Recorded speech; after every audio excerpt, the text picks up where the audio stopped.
this. Okay, we're recording, right? Yeah. Hello, everyone. Today, we have a special guest here, the facilitator of this whole project, Mr. Francois. I still don't know how to say your last name. Try. Valore, you don't say the X. I don't really know. Yeah, you said it's Vaxelaire. Vaxelaire. Perfect. Okay, so I just was being stupid, I No, guess. just perfect. Francois Vaxelaire, and he's the one of the founders. I guess I don't know what your title is at the lot, but you run the lot. I run the lot. I like to think I'm the founder. The founder. If the- Like when you signed your tax documents, did you put are you the president? I know you don't have. Do you have to say no in the tax? You don't ask that. No? I'm the sole proprietor. Or So something? sole proprietorship. Yeah. But is a sole it's a sole proprietorship? Is it different for a nonprofit? No, it's actually you're right. For a non-profit, no one is an owner. Juridically, there's no owner. Oh. You have to be a minimum of 3 people, and there's no juridical owner. And so the other people involved, the other higher ups like Pauline and there's another guy too, Chris. and what's their title? And yeah, Did they get titles? it's actually Pauline's the boss. Pauline is definitely the day-to-day boss. That's Pauline. She holds the thing together, and whereas Pauline is the one that just arrived completely randomly on the first week we operated, out of the blue. I Yeah. had never met her. She was like, "I want to work with you guys," and I was like, "Well, we actually need help. I'm completely overwhelmed. It's been 3 days. I can't do this." And so, and since then, we've been working together. Day to day is really Pauline and I. Okay, and then what? And Chris. And so, and then you have but that's why I like to call it the core team. So, I don't know if you want to enter in details like Yeah, that. why right not? now. Let's Yeah? talk about It's this. just okay. So basically, it took me almost a year to get all the permits and blah blah blah, and that was Mhm. just annoying paperwork, etc. But during that year, I was trying to put everything together to make it a success. So I was like, okay, I'm going to talk to Lloyd because Lloyd Harris, Lloydski, he was Unemployed Lloyd. unemployed Lloyd. And I was like, is it a good idea? I was like, yeah, he was like really excited too. So I was like, okay, I'll let you know when it's ready. I thought it would take a couple months. It took almost 12. Yeah. Same thing with Chris that I met while I was doing that. He's from Vienna. He'd been in New York for a bit more than me. He was into music. He had a little band, etc., etc. And I felt the same passion for music. So I was like, dude, also, if you're interested, like in a few months, I'll need help. And so I told them, just do your thing. I'll let you know. And though it took almost a year.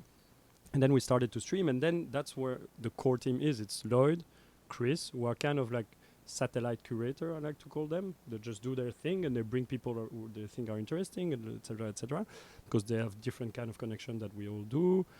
Each has their own connections. Mhm. And then that's when Pauline arrived out of the blue and added herself to the team and became a cornerstone of the radio. So this is the lot radio, and just in case somebody doesn't know what the lot is, that's watching, Yeah, is sure. the lot is it's like right on the corner of Williamsburg and Greenpoint, Brooklyn, Exactly. which is kind of a cool guy neighborhood, and it's it used to be an empty lot. You'd walk by and there'd be like old tires and like Yeah. a fence, and now we Another walk by place. on a Saturday night and there's people sitting there drinking natural wine and fancy beers, and Fancy beer. during the day you can get coffee Yes. and pastries, but the main focus is that it's an online radio station.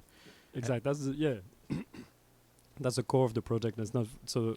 Basically, the core idea and the heart of the project was to create an independent online radio in New York City.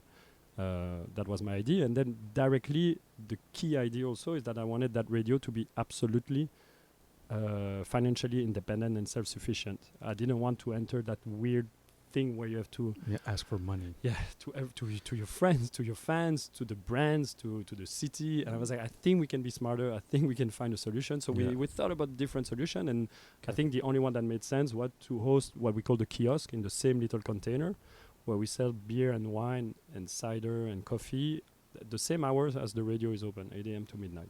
And that's thanks to you guys getting drunk. We keep the radio open. Yeah. So if anybody wants to visit, you can visit online. It's thelotradio.com, Yeah. and you just check it out. There's a chat which I think is great, and Yeah. and if they want to come by physically, it's you take the G train to Nassau, Yes. or the L to Bedford Bedford. Avenue, and what's the address?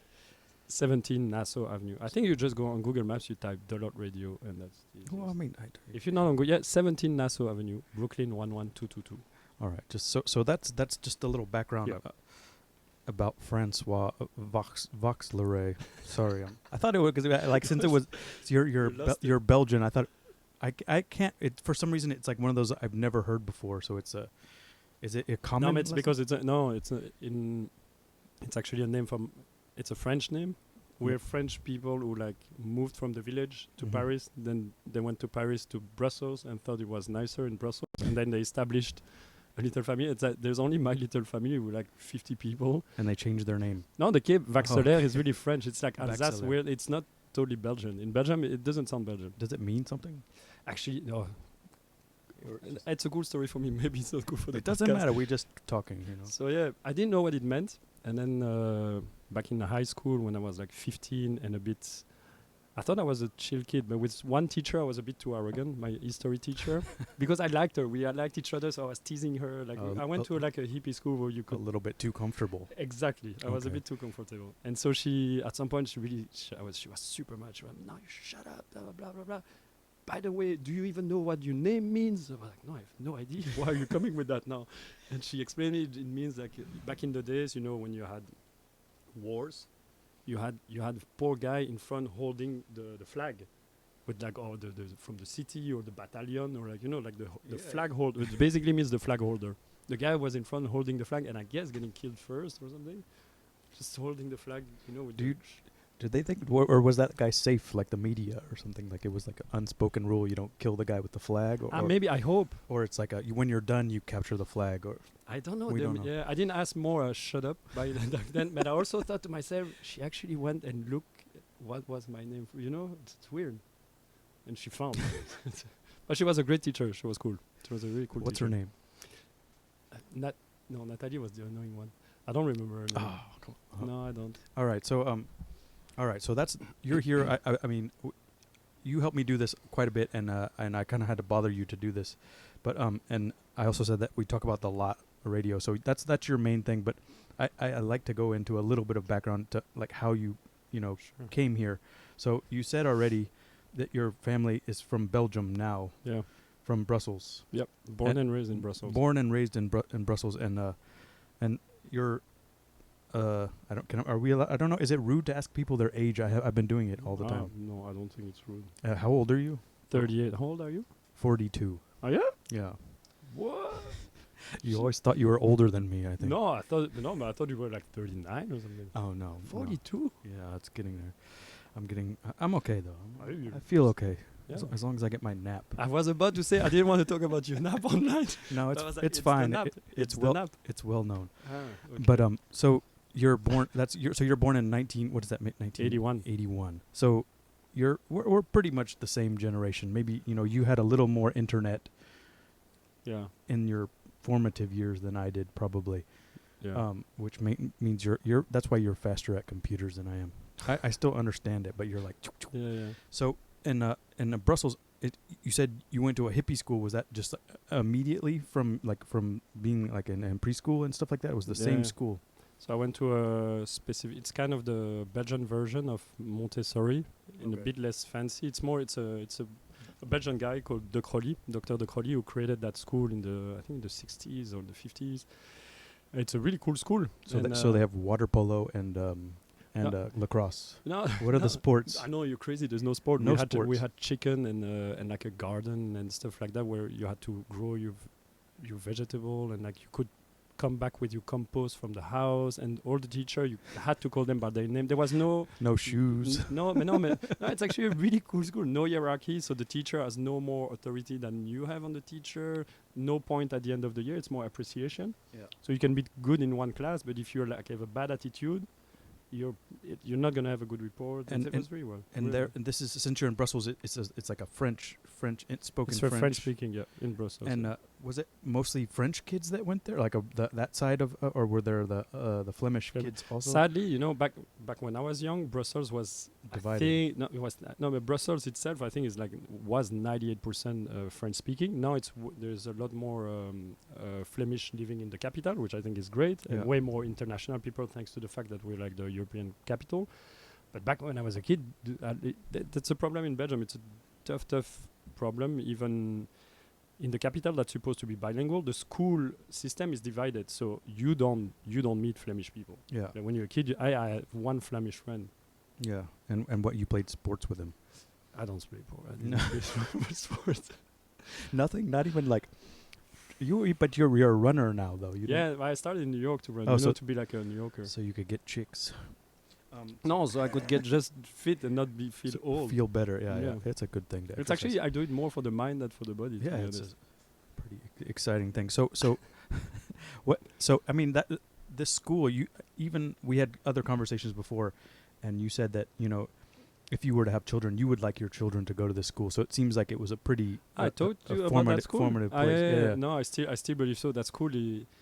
Okay, so if you want the whole story, I come from more of a in Belgium everything is kind of traditional, and so my family is normal traditional, and so I was expected to go to a traditional, like normal, maybe Catholic school or something super normal. Mhm. But my parents, thankfully, I don't know why, they liked that school, heard about that school, and put me there. And definitely, when you see my cousin, etc., and like we're from the same family, but we're really different. You know, like we don't have the same life path, and the life path I had is What will we think when we see your cousin?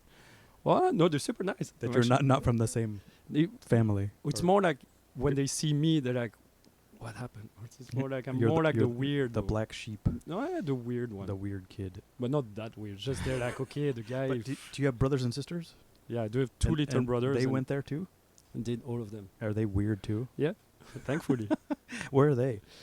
So my sister, she's the only one. She's in Brussels. She breeds horses. Okay. And she's more tough than I am. And you and me, she's super tough. She's super tough. My uncle told me never marry a horsewoman because he- you'll never be first. He's a smart guy. He knows. she's something. She loves her horses. She's something. She's really a piece of cake. A piece of work. A piece of work. Yeah, sorry. Sorry. And you said you have two. You have a brother also. Two little brothers that are little. They're like 5 years younger than me, and they're incredible. I love them. And what are they doing? One of them is like more into like startup world, really like kind of Tech Mr. guy. Perfect. Yeah, Okay. no, Mr. Perfect. He like he has his shit together. He has twins. He has a house. He's like normal. And then the last one is an architect. He's a bit more wild, and he lives in Barcelona with a girl from Barcelona, and they're having a lot of fun. They work together. But the three brothers, we're really different, but we have this really same. We're really really close to each other. And you're the oldest. My sister is older, but doesn't. Yeah, She's different. yeah, she's. Does she went to the same school? She did, but no, that's the crazy She thing. got kicked out. She managed to get kicked out. It's literally impossible to get kicked out from that school. I know a kid like hit a teacher. He was not kicked out. She got kicked out. She didn't fit in. And so, but that's when I changed school because of her, actually. Anyway, Okay, so you're in Brussels. You go to this really cool school, and you didn't get grades, and it seems like it promoted like critical thinking and Yep. just maybe not your traditional subjects, maybe more like a Scandinavian school, or you said Montessori school. yeah, I don't know, because that's from what I learned now from Montessori. I can see the same kind of like Yeah. like promote the creativity of the kid. It's it's Yeah. a bit less. I prefer the Crowley, because it was more. The school was super diverse. It was not a little small world of like completely disconnected from the city. It was a cool city. If you could pay, you pay. If you couldn't pay, you didn't pay. It was kind of like that too. Okay. Yeah. And so do you? I mean, I don't know. I mean, this is stuff you said you didn't want to talk about. So I don't know how many. No, I don't have a question developed. Did I say stuff I didn't want to talk about? No, you didn't. You Oh. didn't. You didn't. You were worried that I was going to ask questions that Well, you didn't want to answer it's or fine. something. But did you have any like? So this podcast, talk video. What's it called again? Talk video. I can't even remember. Today I posted my Instagram Video for the talk. Lot Radio, and I put Newtown Radio. Ah, yeah, you did. Oh my It's like, god. whoops. So it's okay. I can't remember sometimes. But It's but we're fine. supposed to talk about music. So, Yeah. you know, in this time, was music a part of this school? Did they have like a music department, or was it just kind of like a that was more of a social aspect Yeah. of your childhood? Ah, that's interesting. No, actually, music was. We had a shitty music class. It was so lame. We had to play. The recorder. I learned that it's called a recorder, which I still don't understand. What do you call it? A flute or? A flute. A Yeah. recorder is a recorder. But the plastic one. yeah, Or we they're had to buy the wooden- plastic one. It was like Yeah. €5, and you had to have the recorder. I was like, why would we do that? Yeah, it's pretty So, awful instrument for some and reason. then we had to learn the lyrics of like really Renault and some sort of weird French singer. So it was okay, but that's definitely not where music started to. So more like like what I don't even know what you call that, like a scholastic music, like some choir and some basic stuff. You weren't learning about like the rock and roll revolution or anything. No, but no, it seems like in a school like that you would they'd maybe teach you about avant-garde music or you would expect a better. I remember the music class to be terrible. But it really, anywhere in your life where you're not, it really depends on the teacher. Huh? The Yeah, I guess institution so. can be great. The teacher sucks. It sucks, and the teacher was really bad. She was nice, but she was really overwhelmed.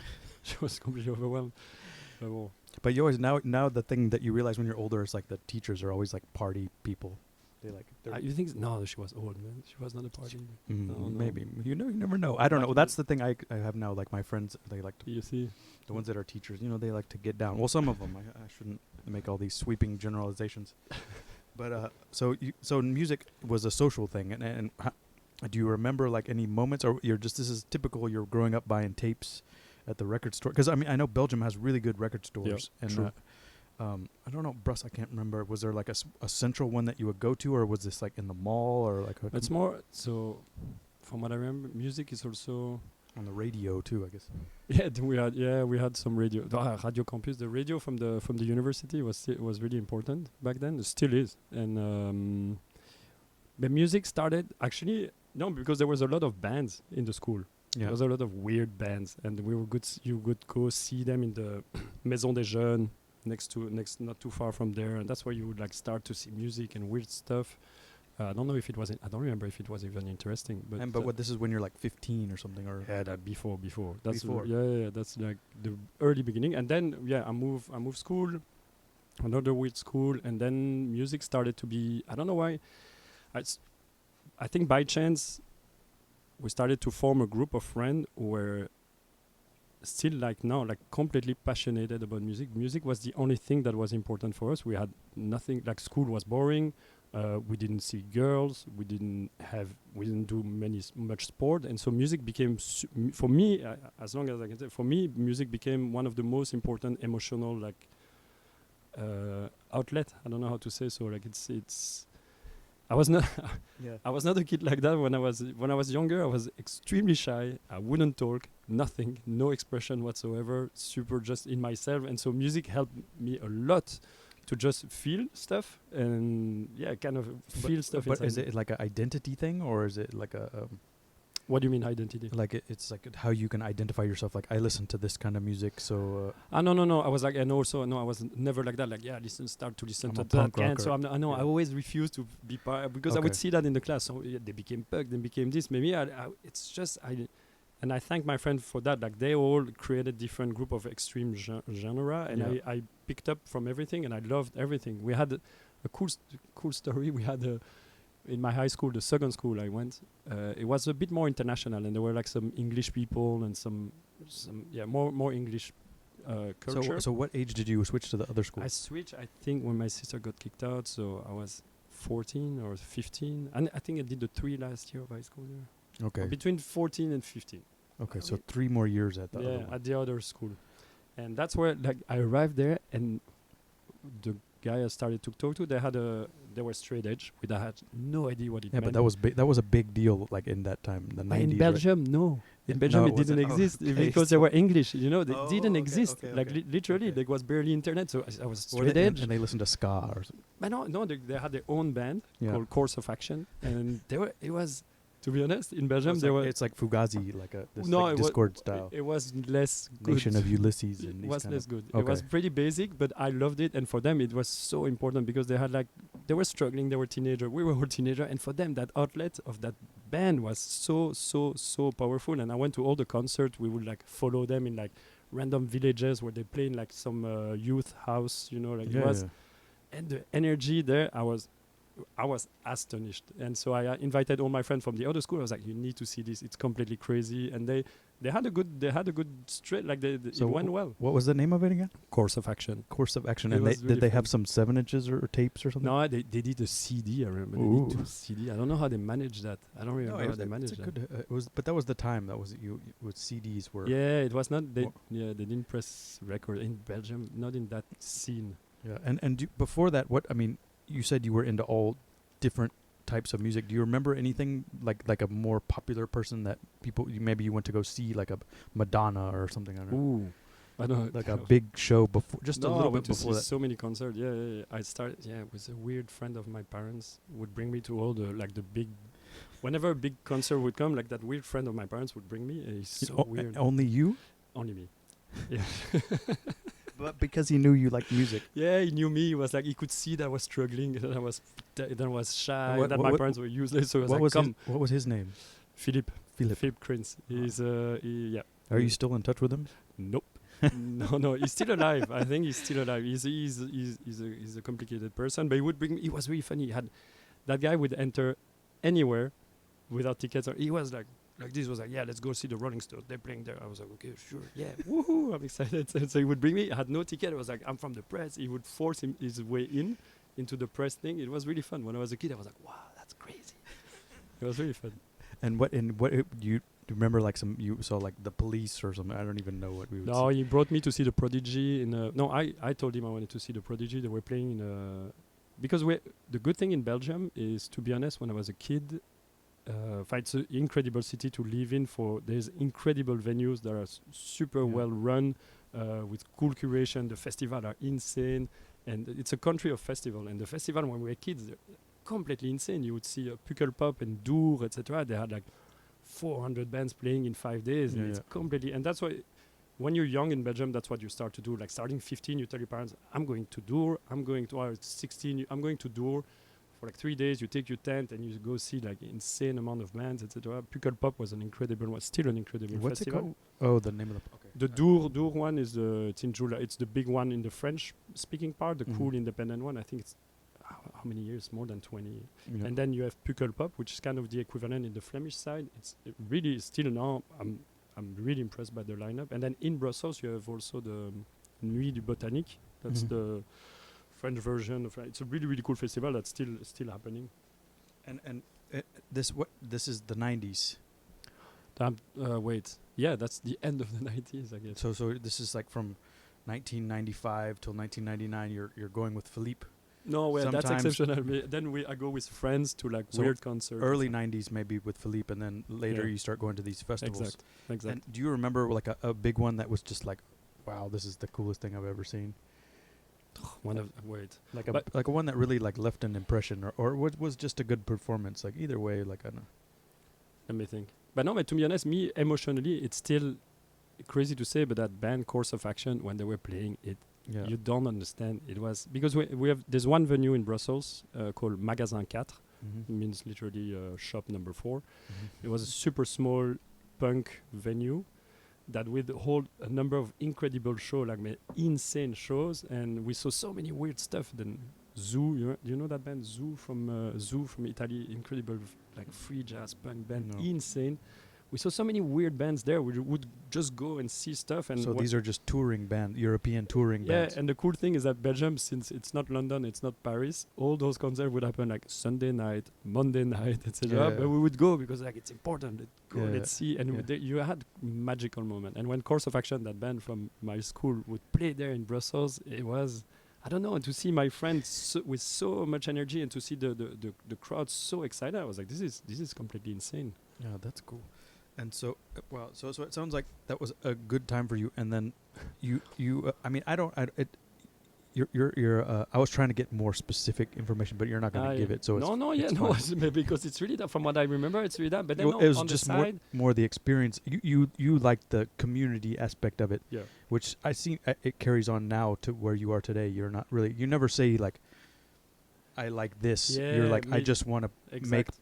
good content. Is what you told me before. Actually, maybe making a point. Yeah, the only thing I could say is like, no, there's actually okay. There was that whole straight edge hardcore scene, etc. that I loved. I thought I was really impressed. But then me personally, I remember when I was younger, back at the same moment, they were listening to hardcore, and I was like, no, I think electronic music. I think I like. I think Yeah. so. I managed to buy a Gemini. You know that Gemini. It's a brand. It's a shitty brand of mixer. Yeah. Gemini. Gemini, is what we would sorry. say. Yeah, Gemini. An old Gemini mixer and one turntable at the day, and then I built my own subwoofer, and then I put that everything in the basement of my house, and then that's when I started to go myself into record store. But to be honest, I had no idea what I was doing. I could feel that I was way more attracted by that somehow, and so I tried to discover myself. I bought stuff, a lot of shitty stuff, but then a lot of back in the day also it was France actually was there was a lot of deep house from France, and so I bought a lot of those kind of thing, and that's when I started to learn to DJ myself in the basement. But so what that friends in that time is like Laurent Garnier or yeah, you had or Laurent Garnier, later. but no, there was also Julien Fabre and all those. It was more deep house. I don't know that at all. Yeah. But let me give me some names. I Julien Fabre. I remember Julien Fabre and all those Arc. ARC. No, ARK. That's a weird album. It was a weird LP. And all those French deep house. It was. I'm sure it didn't age well. I think. But this is before. This is like before the French touch thing. Like before. Well, it's linked. It's kind of at the same moment, I think, if Oh. I'm not mistaken. So it's like at the same time as like Daft Punk and all these guys. This was way more. They had way more visibility, but in the back you had a lot of deep house, a lot of other stuff, a lot of people doing a bit more weird stuff. Yeah, see, I don't know anything about that. That's why I'm curious when I hear these names that I don't know. Yeah. Even if I don't like it or not, I just want to hear it. You know, and so as these, you say you go to these festivals and stuff. Are there? I know there's also like teen disco or teen techno, teen disco clubs in Belgium a lot. I mean, were you going to those too? No, that's super important. I forgot to say. I think when I see, and that's maybe you make a point also too. Like I owe everything to venues, not to bands. Yeah. If I thought about it coming here, like when I was thinking about Belgium and my venues in Belgium, like Magasin 4 it's a super important place. It still exists. They had to move from one place to the other. It's insane, that place, what it did for the culture in that city. Then you have Recyclar. Recyclar is a super independent a music venue that was hosted in an old train station in the city. Okay. They did the work they did. The people they managed to bring in Brussels is insane. I discovered so many insane stuff, and the energy was really crazy, really raw, really like the Belgian people, like they. Yeah, it's crazy there. Yeah, but when you're a kid and since you're 14, you go out in this place, and then the last venue I wanted to say, it's the Fuse. It's called Fuse. It's like the most proper techno club in Brussels. It's been open since I think they. I think I've been there. I think I played there once. I'm sure you did. Yeah. And everybody played at the Fuse. And when I was a kid, the first night we started to go to clubs was the Fuse. The guy at the door is 2 meters high. I don't know where he's from, but he was like, "It's okay, guys, you can go." And we're like 14, and we're so excited. And the guy, the last time I went, was still there, and still the same people. It's still, I mean, now there's a new club, a bit more edgy, but still the Fuse is still it's an incredible institution. It's incredible what they did. So that seems so that's an interesting point, that you're more interested in the venue. That's pretty cool though, like that, like, okay, I want to go to this club, and so you go to this club every Friday for whatever that year or that season, which is cool. Mm-hmm. And just whatever happened to be they were curating.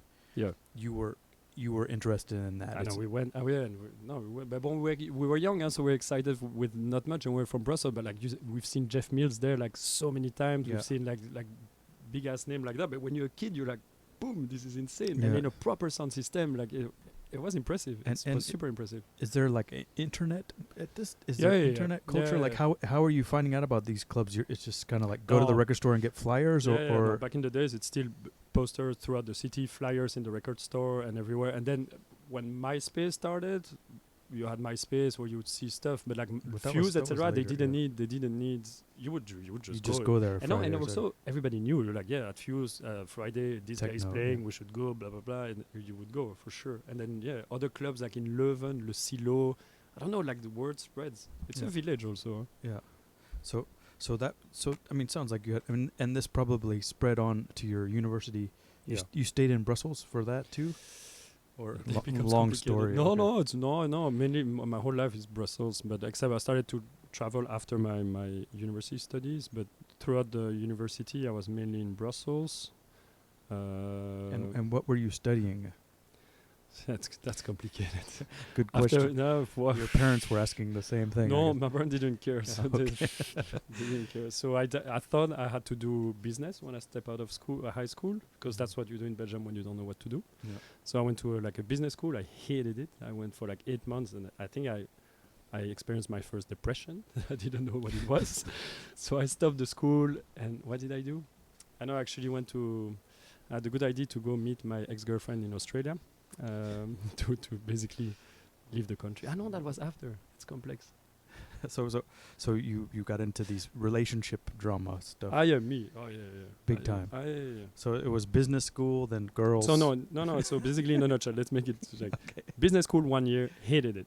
Then the next year, I went totally the other way, and I managed to enter the really good art school of Brussels called La Cambre. Okay. And I was really impressed that I got in, so I didn't think twice. I was like, okay, I'm doing this in industrial design. I was super excited. Yeah. And really proud to be accepted, etc. Because it's a cool school. It's like if you go to Pratt or something. I don't know the exact equivalent here, but I would say so. And so I was very excited. But then it really went down quickly, and I realized it's 5 years of studies. I hated my teacher; they were really weird and really boring, etc. So I made one cool friend that I still know now that I love. He finished it. I left after 8 months. And he probably makes a lot of money. I swear, he makes so much money. He's really successful. But from the beginning, you could see this guy would be successful. And me, that's exactly. I saw him. I was like, yeah, I can't do this. That's not me. Yeah. But I learned a lot, Yeah. and I left. And then that's when I went to Australia for 6 months to travel. And you're at this age, you're 21 or so, or Exact. okay. Yeah, I had And my 21st birthday. You in went Australia. for a girl or with a girl or She was there complicated? having a gap year, I guess you call that. And me, I was like searching for myself, and I really missed her. So I was like, okay. And what city in Australia? But that's a funny part. So we did. Do you know woofing? Do you ever heard of woofing? Willing workers on organical farms. So basically, I do. I know someone that did that too. I discovered it. So we bought an old car that was as old as me, an old ambulance. She was 21 years old back then, for like nothing. And then we lived in that car, and we had a little booklet with all the address of farms that are able to. They welcome you, they give you shelter and food, And but you you work, work for them. And so you just basically you have a little thing. You have no internet, and you just call like, "Can we come tomorrow?" Like we're too Wash motivated. the sheets. What do we have to do? And then we would go from one farm to the other, traveling, and for 6 months. And what?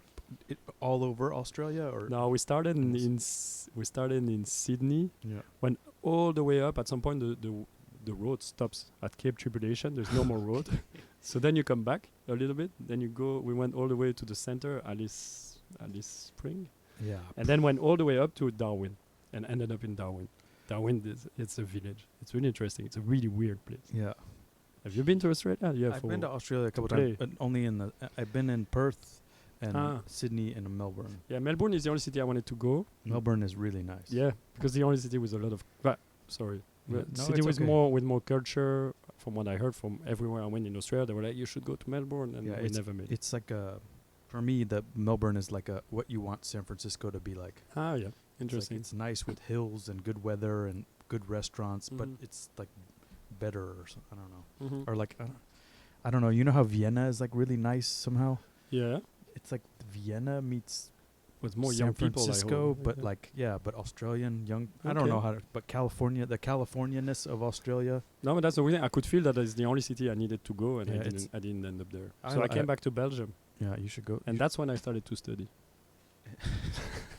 for real. But I mean, so you're just Back then, I'm 21. for a year. You're driving in. No, 6 months. 6 months. That's Yeah. not that. That's fine. That's fine, no? Then I came back for the summer, and I was like, in Belgium, you go to university because you do it, and I really wanted because to. it's free and it's Also, it's it what costs you do. 150 euro a month, Yeah. a year. So you're like, let's do it, and it's really interesting. All my friends were at the Université Libre de Bruxelles, so it's the Free University of Brussels. So this is a different one, not the industrial design school. No, that's the big university, French University of Brussels, the biggest one. Are your credits like carrying over No. towards your No, degree? no, You have no. to start over again. at everyone. From zero, and so I decided, I'm like, okay, I want to do. I really wanted to study university, so I was like, I'm going to do sociology and anthropology as a bachelor, and then Yeah. I'll decide if I do anthropology or sociology later. That's when I started that. Yeah. And how long did you finish that? I did finish that. Did you really? Yeah, Wow. I did. I have Wow. a master in sociology. A master's. Yeah. So, wow. I'm impressed myself. But and you think you got that just like because you just stayed you powered through it or No, or you know what happened? It's a cool story too, actually. Now I think about it, I didn't finish thanks to the university. I finished because with a friend, he was 2 years above me doing anthropology. Mhm. A really close friend of mine, Alexis. And there used to be a cinema in the university with a proper 35 millimeter projector, 60 millimeter projector, but it was dead since years. It was completely condemned. And us, in our heads, back then we were still into music, but also cinema, and we're like, we're going to reopen that cinema, have a cine club, and do a projection once a week, and do that. And so we started that, and it was an okay success. It was a good success. A lot of people would come every week, and we learned how to project in 35 millimeter and 60 millimeter with the big machine. And So that's how I finished my studies, because I was doing only that. because you wanted to have access to this place.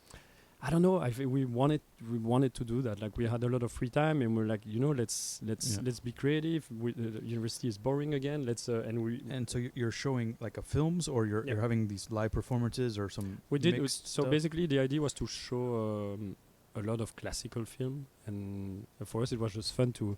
You had to go and rent the huge reel. You had to go pick up the reels. It was 6 kilometers of reel. Bring them, mount them together, project them, break them. So this is kind of the start of your curation, or if it's the first. Yeah, it's the throwing a party, or putting an event together, Yeah. or organizing. true. Yeah, kind of. So you were doing this with your friend Alexi. You said Exact. the same guy. Is it what? Did you have a collective or some kind of theme or a name to it, or The name was shitty, man.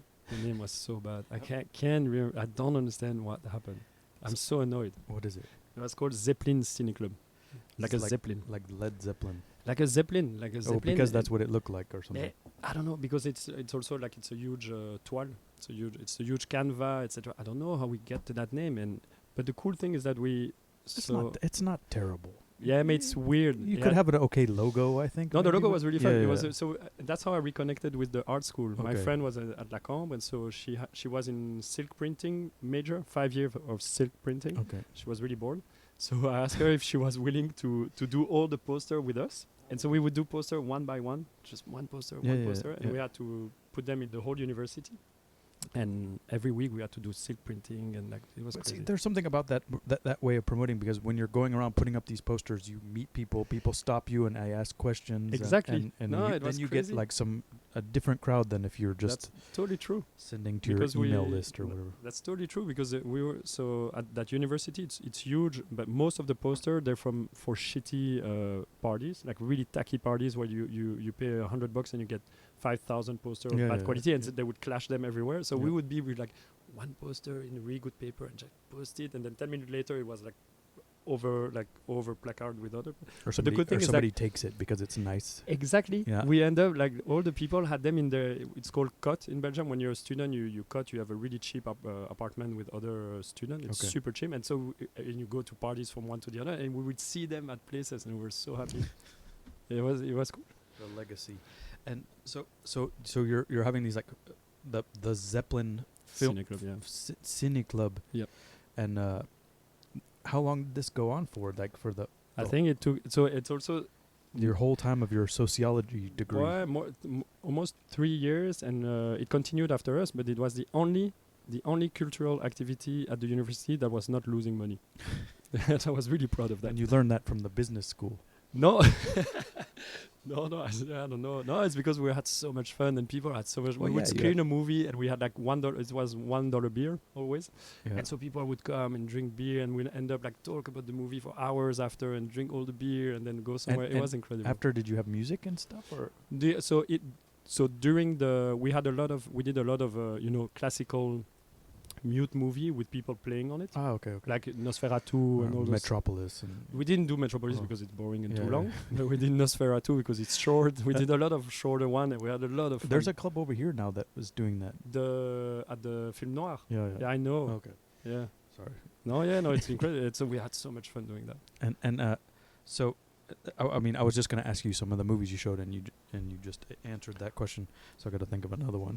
Now we did all the classic. We did the Rocky Horror Picture Show. We did all the cool thing is that we had them in reels, like from back in the days. Yeah, which like is a so real fun. projection. Yeah. And the light bulb burns We out, did- and you yeah, burn no, holes in we the film. we and burned all that. Doctor Strangelove. We burned it 3 times. The reel was so old that it would just crumble. Like And we had to stick and- stop it every 20 minutes. Yeah, I had a whole I think you have to have your film experience where you like tape it and cut it together, we and had to, like, splice it, and exactly. and burn it on It's the projector. incredible. Yeah, because then when you go back and you watch these movies from the 60s and 70s and even into the, I guess, the 80s, they probably stopped doing it, but to imagine these people are cutting these movies still, yeah. and also with the audio too, it's Crazy, pretty no? crazy. The audio's And on the there. audio is on the side. Yeah, it's it's- insane. And there was a light reading it. I mean, I think it's magical. I mean, it's a very technical thing. It's not just art too. It's there's a, I guess that's always been the case, but yeah, it's a nice experience. Now we just have our Mevos, and our iMac or whatever. MacBook Pros. But it's cool though. It's cool. You managed to do that at least. Yeah, thank you. So it sounds like you had a pretty good time doing that stuff. What made you move on from that? But at some point, I was another- finished with another university. girl. No. At some point, no. Actually, I was so bored in that university that I applied to do my last year in Montreal. But that seems I'm everyone old then. Belgian people seem to be bored a lot. I mean, it's It's- a it's- perfect it's an country, so easy you place, get bored. right? Yeah. So you get bored really quickly. And so you went to Montreal. What? Just Why? yeah. But because no, I mean Brussels. I mean, I've been born and raised in that village. I love it. I still love it now. But it's like there's not much. Is this just that it's easier with the French thing? You want to go to North America, No, and it's that's the entry point. No, I mean, in Europe you have that program called Erasmus. So during your university, you can go do 6 months or a year in other cities. But it depends. It's your teacher who have to make connection with other university. My teacher was such losers at sociology that we could go to Grenoble. I could have gone to Grenoble actually, or to another random city, and I was not really excited about it. So I don't know why I ended up talking about Montreal. I don't know why it ended up in Montreal. And another friend was excited too. So we're like, we're gonna create the connection ourselves. So we started to write to Concordia University. We're like, we in sociology, we want to come. Can we? Blah blah blah. And we managed to get it approved. And so we both went. And it was actually kind of the best year of my life. Montreal. It's Yeah. a pretty wild city, though, huh? But that's what I learned. I didn't know when I arrived. I was like, it looked a bit boring after 1 week. I was like, what am I doing But there? the thing that I found weird about Montreal is that there's the Francophiles and the Anglophiles are pretty Yeah. separate. Yeah, it's like, but it felt like Brussels. It's a weird. Yeah, I guess It's it's like the it same. You felt have the the same. Flemish and the French. But we get along well. Like the Belgians get along really well with the Quebecois because there's that kind of Yeah, I don't know, weird. you're not French, but you're exactly. French. Exactly. But you speak French. I don't know. Yeah. So what happened? What year is this? I'm old. I think I had my 25th birthday in Montreal. And what is that year? Or what does that mean? I have no 2006. Is that right? idea. I have no idea. I'm bad in that. Yeah. You said 80. But no, because I 81 arrived you were born. 2010 in New York. So you said you were born in 81. Yeah. So plus 25, 26, whatever. Yeah. In the 2000s. Exactly. Definitely. yeah. Middle 2000, after 9/11. Where were you for Oh, wow. 9/11? Was that a I big? remember I was just quick, yeah. quick. I was in Brussels, like working with a friend, like we're like distributing like shitty flyers in. And you saw it on the TV or something. No, I don't. I think I had a cell phone because my father called me and was like, "It's World War III," and I was like, "Okay, I guess." And I went home and I saw the news and I was like, "Okay." Just quick. That's just a quick, curious question Yeah, for me. Sorry. But so 2006 or so, you're in Montreal. Yeah. And also in Montreal, the music, man, the venues, yeah, on both sides. So we had the whole indie rock and folk scene. I think in Montreal, like incredible venue like Sala Rosa, and there's one group who has like 3 little super nice venue and so many incredible people. I saw so many incredible people there. It was the moment also where what's that band from Montreal, the really famous one? Ali, it's gonna come back. My God. So they were famous at the time. And yeah. Les Georges Leningrad. I know or Georges something? Ingrat. Yeah, I love Les Georges Ingrat. It was really fun. I don't know. Yeah, but bon, anyway, I discovered a lot in Montreal. I loved the energy of Montreal on both like the more indie rock side and folk side, but also the electronic side was really impressive too. I can't think of what's a band from Montreal. Yeah, the mega one, the huge. Describe it. It's insane that we don't. Animal Collective. No, it's bigger. Allez. Coldplay. Their album, the famous album is called Funeral, I think. Oh, Band of Horses. No, they're not from Montreal, are they? No. You know who? That was so bad. I don't know. It's gonna come back before the end of this, I'm sure. In 2006, I was not into indie rock anymore, so I have no idea. Bon. But anyway, so yeah, but the electronic side of thing was really interesting too, I think. But you're there for an entire year. A So whole year. It's cold. Well, it's okay. Apparently, the winter I had was chill. Was okay. Not that bad. And just another. You have your driver's license and you're driving or But in Belgium, you get your driving license. If you're motivated, you get it at like 17 and a half or something. and so you got it. And did you have a car when you went to Montreal? Because no, they have a public transportation, but it's no, yeah, the subway was it's chill. not bad. Yeah. Well, you could rent a car. We rented car to go to like. Oh, because you drove around Australia too. I forgot Yeah. about that. All right, sorry. Just curious about the logistics. No, in Montreal it's easy. It's small, huh? You can walk. And did you go with friends there, or you like your friend Alexi went with you? No, my another friend called Francois went on his side to do. He was studying political science. I was sociology. So he went on his side. We're not living together, but we'd like seen each other a lot and became really good friend there. We didn't know each other really well. And no, I lived with like 4 people from Quebec, and they helped me. They helped me a lot to become less shy. That's why I learned to be not shy in Montreal. In 2006. It's late, huh? And you're 25 by this time. Yeah. I think that's normal. I think that's like a. For Belgium, it's not too, but like people take their time for studying. Yeah, America's different. Yeah. It's a lot different than Europe. We're Yeah. I don't know why, but it just is. Yeah. So you go, you stay in North America after this? No, you crazy. Oh man, then it becomes. Then you start. Then girls. then one. Oh my God. Then one girl, and you do this whole thing. No, yeah, it's actually if you think about it, my God, yeah. No, and then I came back. I went back to Belgium. You have to put your thesis. You have to deliver your thesis in sociology. It's really tough. What was your thesis? Oh my God, the invisibilization of money.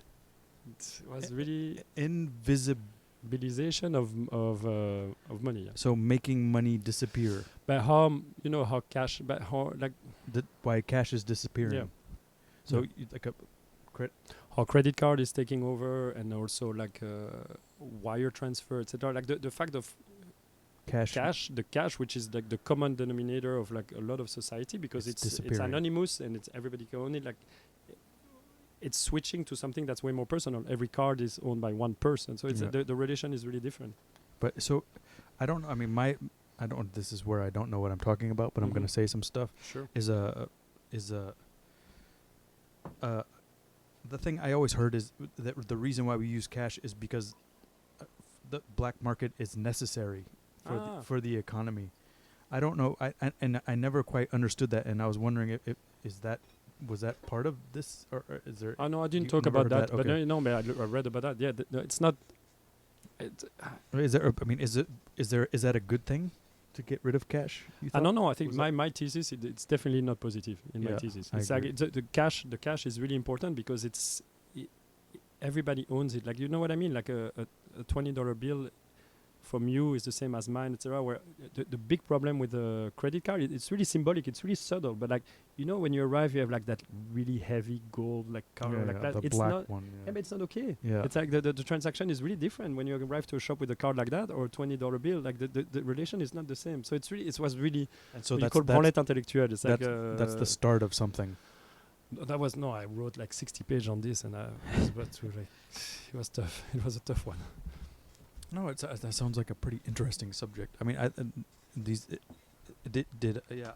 I'm sure you could probably go on for a while about it, but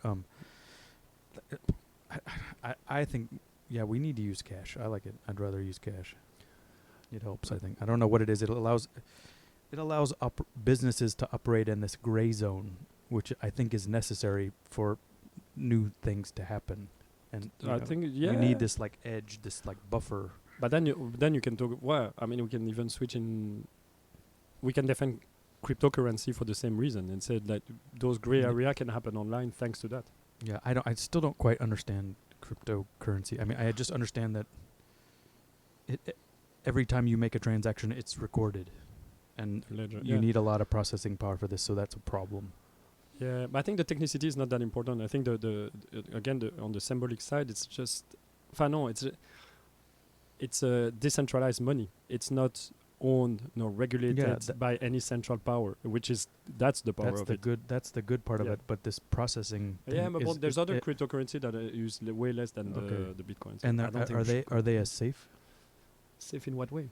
Are they? Isn't it all like encrypted and like yes, you get to keep your privacy, which is the same as cash. Exactly. Yeah, see, I don't know anything about it. I try to read about it and the best way to learn, that's my school would tell you, you would never read about it. You had to do it.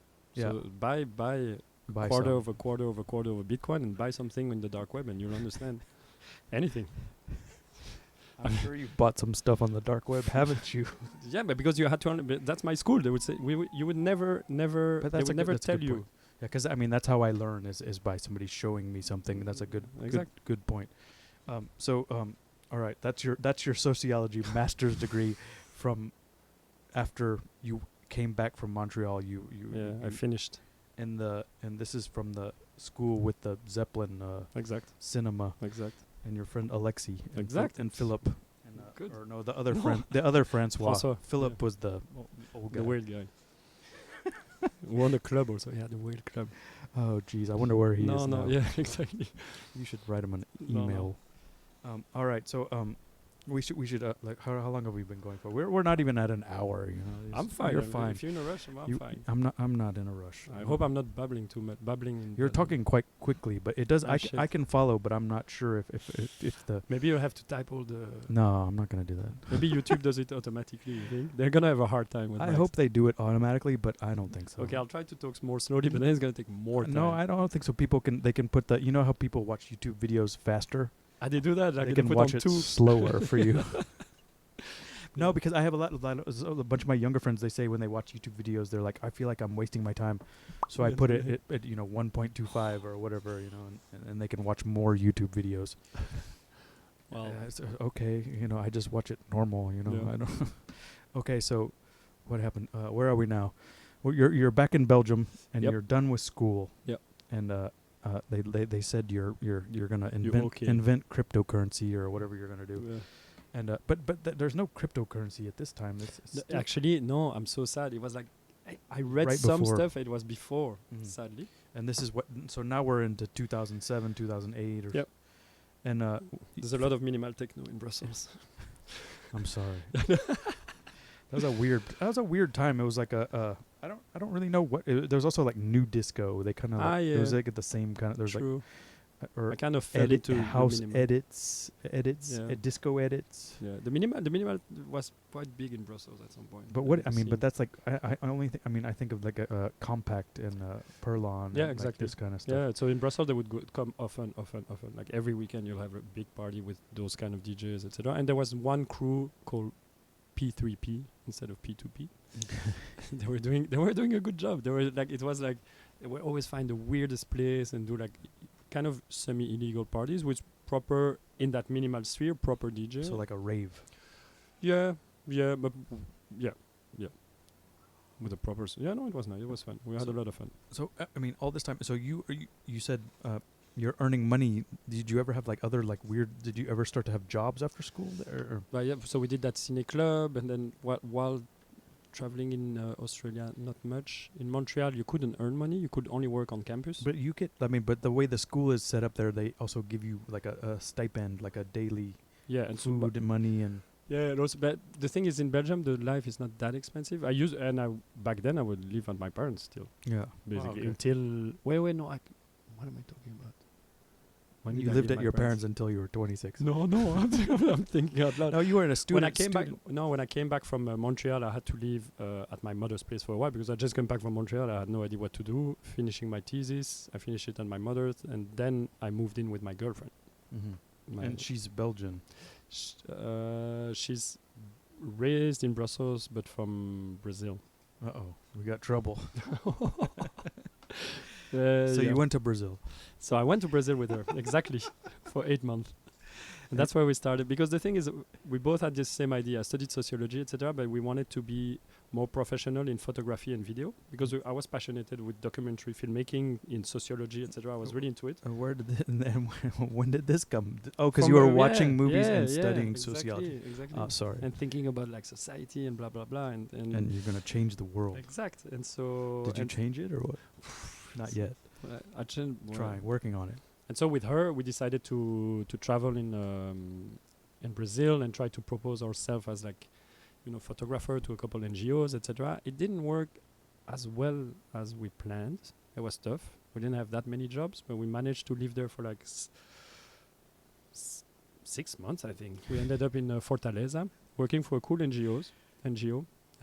Cool. It was tough, but it was interesting, photography-wise. And then I left. I was like, I need to go back to Belgium and find a real job, etc. And so I went back to Belgium, work for... there was a new club opening, and they needed someone to help them find OK DJ, or to help them curate the place. And it was a really weird place, but I accepted the job because I had nothing else. And they knew you from the cinema thing. I don't know. They knew me because... Whatever. Small world. Yeah, it's Belgium. Yeah. And so I did that for a while. And then she came back. No, then we broke up. And then she came back. And then she came back. We got back together. And that's when another club, a way bigger club, proposed me to help them curate the thing also, etc. I don't know why they proposed me, because they would see me at the club all the time. I guess they saw that I was motivated, and I don't know. But I refused the job, and instead I moved to Mozambique with my then girlfriend. So you could be curating clubs like festivals, national. No, it was a big club. It's like, it's funny because it's a club that when my parents were young and they didn't have us, they were going to that club already. It was a proper funny club, and until recently it was still the same owner and just sold it to really weird people and all this shit. But it was for like 30 years a main staple of the Brussels nightlife. And Mozambique ended up being like the same kind of Brazil style. Like no, it went way better. So basically the idea is that our couple was not going well, and so we literally, not a joke, we took a globe and we're like, okay, we're gonna leave somewhere else. Turned it and we put it the first place. It was middle of the Atlantic, and so we turned it a second time. It went exactly on Maputo, and so she was like, I already speak Portuguese, so why not? And I was like, sure, I don't, but I can learn, and I know a little bit from Brazil. And so 10 days later we were in Maputo. Sounds like a fantastic idea, right? All my friends were like, great, it's just super smart. So, but you got your vaccines or whatever you had to get in 10 days, and you went. No, I know. And so the idea is, so we bought a good camera between the two of us, and then we went there, and she's a. And is it a video camera or digital? It was one that could do both, and so we went and we proposed our service to all the NGOs and local UN agencies. And what is your service? Exactly, we're like, but all those NGOs and UN agencies, they always need people to do reportage on all the program, because they need, with photography and video, to do report and go back to New York and to the giver of money, so to say, hey, make their press release or their and a little reportage to show that they're doing stuff and why is it important, blah, blah. So they send us a little bit all over the country to document what was happening. And what's happening in Mozambique at this time? It's tough. It's a tough country. I learned a lot, but it's a tough country. I have no idea what. Yeah, but now it's stable. But in Mozambique, for 30 years, since the independence until almost 2000, it was a civil war, where they would put mines everywhere in school. So there's a lot of mine cleaning the- programs. Or It's done now. Like it's clean since a few years, but it took like 10 years. And but the country was devastated. And so now politically, it's just the party who gained the independence from Portugal, called Frelimo, is still in power. They're all powerful. They Mhm. own the country. If you say that you're not Frelimo, you're in danger. And jeez. no, it's a tough country. But we learned a lot, and we traveled a lot. But after 1 year, I was ready I was starting to hate human beings as a whole, as a species, and so I decided we had to go back home. and where was home now? Back to Brazil. But so no, we went back to Brussels, and after a few months, a couple started to fall again, and also we're not happy in Brussels. There was not that type of work, and so that's when I went back on the internet. I was like, fine, So this is 2008 or 9 now. Maybe? 2008, yeah. Okay. And that's when back when I was doing sociology, I stumbled upon a program at the New School in media studies, a nighttime program of media studies. But back then, when I was The studying new school sociology, in New York City. yeah. Okay. But back then, I loved the program. It looked super interesting because it was half theoretical, half practical, and I loved it. But then when you see the requirement, I was like, shit, I'm so far from that. I could never apply. And funny story is, like, years later, when I came back from Mozambique, I was again like searching for something, and I was on the internet, and I stumbled upon the same page, and I read the thing, and then I was like, actually, no, I'm ready to apply. And so I applied. I asked my girlfriend if she was excited about the idea to maybe go to New York, and then I got accepted to the New School, to that program, with a small grant from the school. So I was like, I think we should go. And so we went, and we broke up after a few months, but I stayed in New York. So you're in New York now. Yes. 2009. After 1 year, 1 hour. of 1 hour, you recording. made. No, it's okay.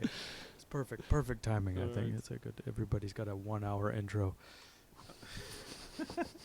No, so, what is New School? It's kind of a weird school. It's such a weird you school. feel right at home. I loved it. And what is this program again? It's called media studies. It's a really Media studies. it doesn't mean anything. So you can kind of like tell them what your thing's gonna be about, and then You do do that, and they support anything you. you want. I was in the middle of doing a job a photography job in East DR Congo, and so I told them I need to go back to do that job. Can I do it for credit? And then they loved the idea, so I was doing. That's the cool thing about the New School. If you have no idea, it's super underwhelming. It's not a great school, but Yeah. if you have stuff to do and you have ideas, Yeah, and you use their you do resources. whatever you yeah. want. You do whatever you want, and I loved it. It was a playground. And so you're just communicating with your professors by email when you're there, or No, but so I was like, okay, I need to go for like 3 weeks in East DR Congo, okay. but like, so I miss all those classes. But can we agree that this is my final, that's my Project, work for yeah. final project for the thing? And they were like, yeah, sure, we'll see when you come back. and blah, you're blah. and you have a place in Brooklyn now, or you're staying in some. No, I student arrived housing? when I arrived, I went on Craigslist like a normal person, I guess. I didn't know what it was, so I went on Craigslist and I found this insane like announcement for a weird place in Chinatown. You gotta like massage someone's foot. No, I ended up in Chinatown in the weirdest situation. So it was a guy who basically was subletting one part of his apartment. He divided in two. So I was paying a really cheap price. I was impressed. And I loved the little place. It was super charming. It was super small, like a micro loft. It was really weird.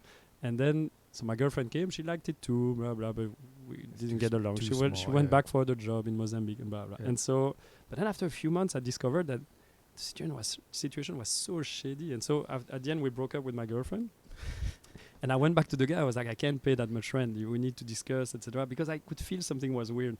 And so he explained me the real situation. He was kind of honest at the time. He was like, actually, I'm taking your rent and I'm paying a lawyer to keep us here because it's a squat and we have nothing. So I was like, okay, I'm happy you're honest, but I'm finished here. and so I was like, so do you agree that I stop paying?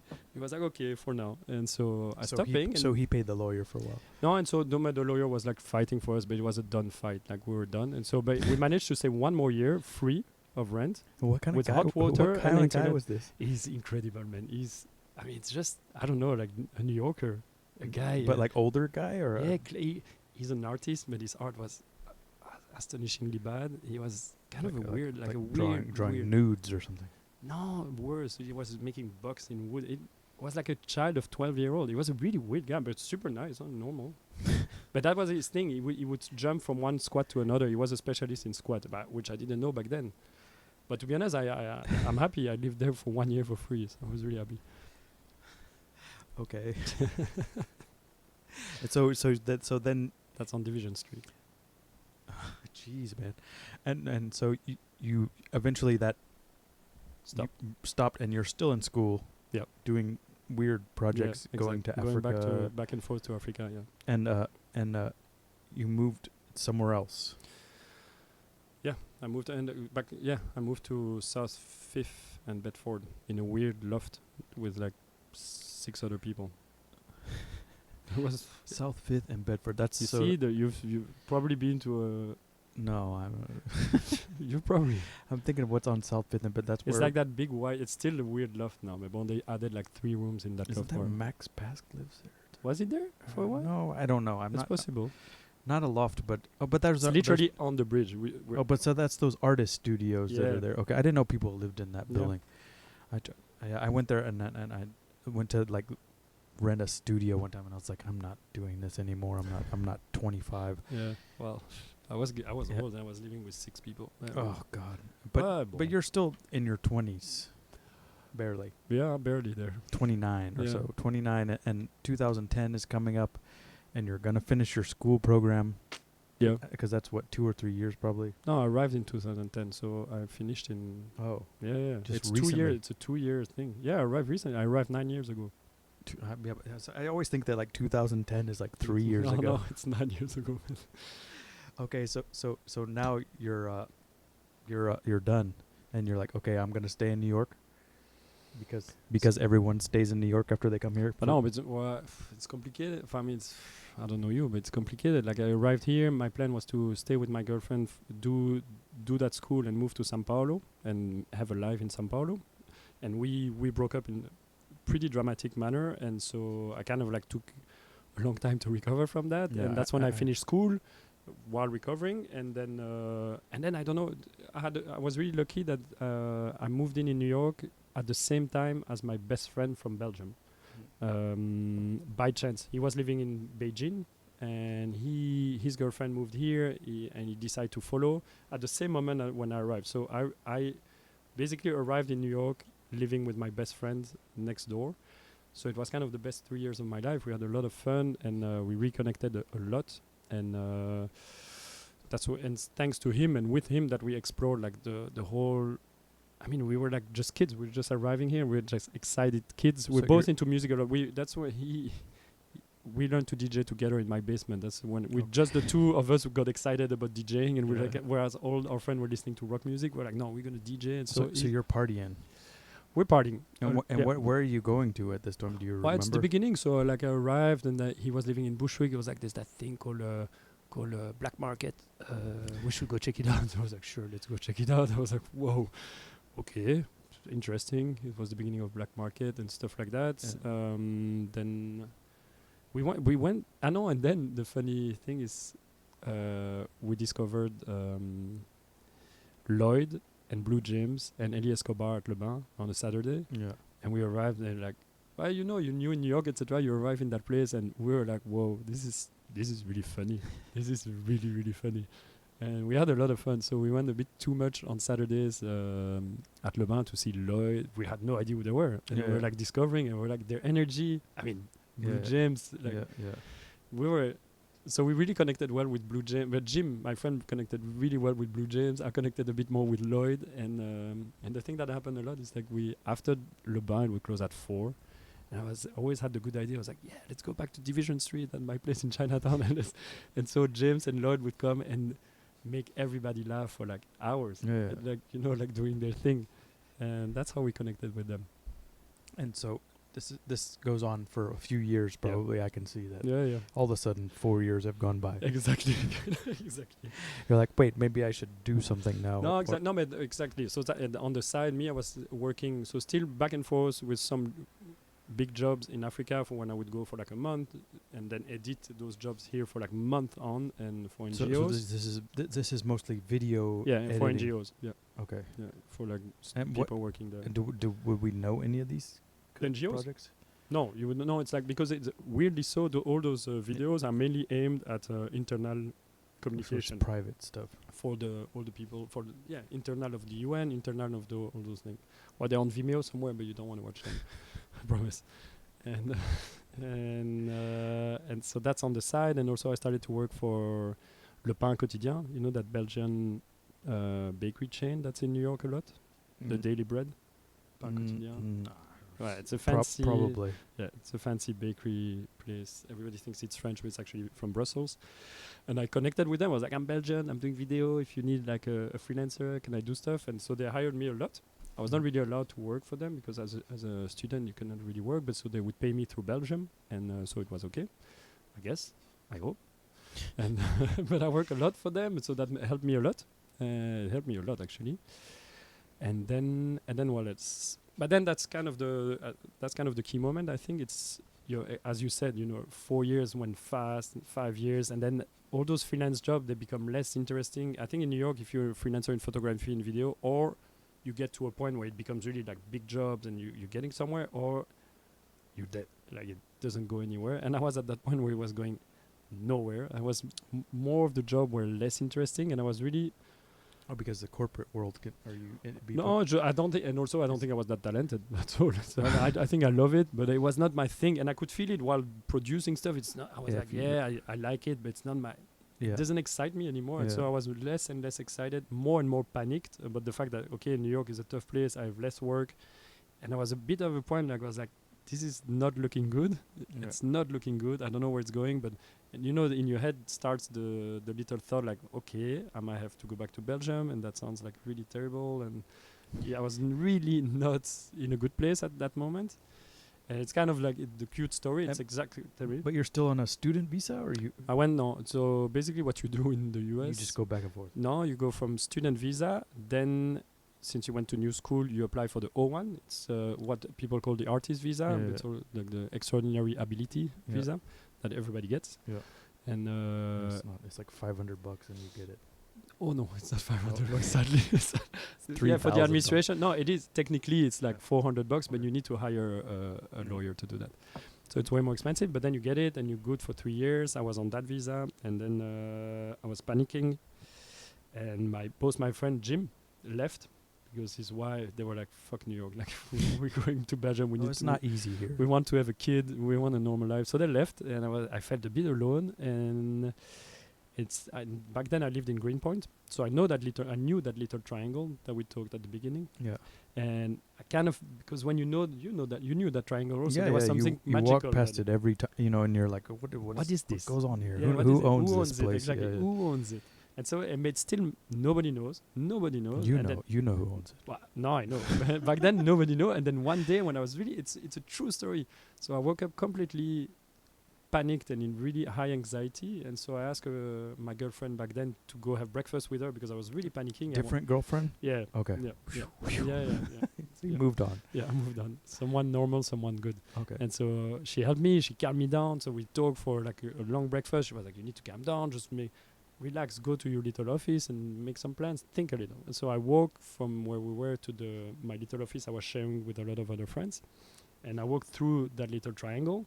And that morning, there was a little panel saying for lease, ideal for food truck, and with a cell phone number. And in my mind, literally, like, I was like, okay, this is insane. I don't believe in destiny or anything, but I was like, I'm sorry, but I'm doing something. Yeah, I'm doing something. And then my mind was like rushing. And after 30 seconds, I was like, it's a radio station.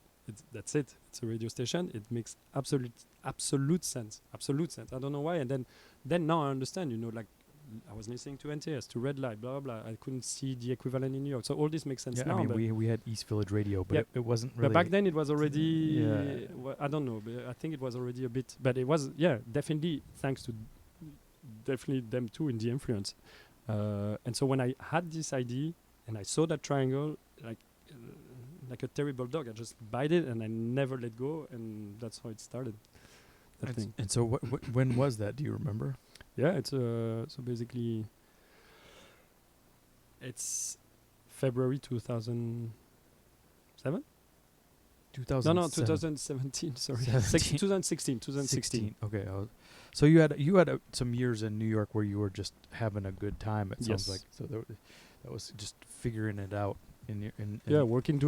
Doing freelance job, having enough job to be able to live correctly, and then having less and less job and panicking more and more. So I mean, the idea here between this, you know, like I know we're going through your history and stuff, but I think the thing that you can people can take something from this to hear your story, to say like, I was lost for a while and I was just partying, and then I had this moment and I realized that I wanted to do this project. You know, I think it could help other people by listening. So No, so yeah, but if you want to take home point, yeah, that's the take home. The thing that I was still not happy. I was doing all this, and I could feel deep inside me. I was like, you want something is else, missing, something is missing, something is missing. But deep inside, I was like, I'm not gonna surrender. Like there's something missing. But I was asked my friend, like I think too much and blah blah. Like so, but I was like still thinking.